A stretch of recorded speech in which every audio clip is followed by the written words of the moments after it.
আমাদের পারিপার্শ্বিক অবস্থাকে বলা হয় পরিবেশ। কিন্তু পরিবেশে বসবাস করেও আমরা পরিবেশ দূষণ ঘটিয়ে থাকি। পরিবেশ দূষণের প্রভাব মানুষের উপরেও পড়ে। আবর্জনা থেকে উৎপন্ন রোগ জীবাণু মানুষের শরীরে নানা রোগের উৎপত্তি ঘটায়।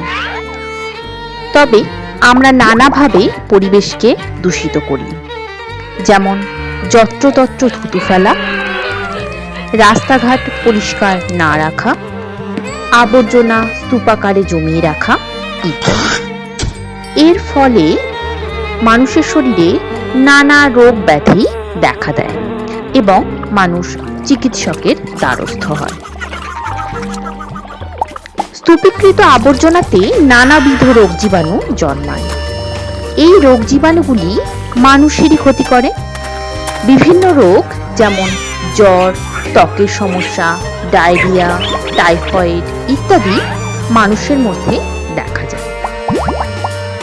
তবে আমাদের সচেতনতা, অর্থাৎ আমরা যদি সকলে মিলে একটু এগিয়ে আসি, তাহলে এই পরিবেশকে আমরা দূষণমুক্ত করতে পারব।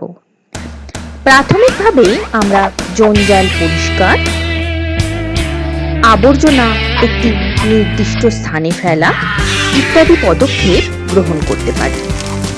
এর ফলে পারিপার্শ্বিক পরিবেশ পরিচ্ছন্ন থাকে এবং রোগ জীবাণুর আক্রমণ কম হয়।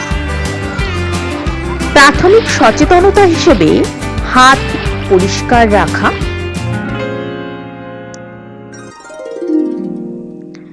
গাছ লাগানো ইত্যাদির মাধ্যমে আমরা আমাদের পরিবেশকে পরিচ্ছন্ন ও দূষণমুক্ত গড়ে তুলতে পারি।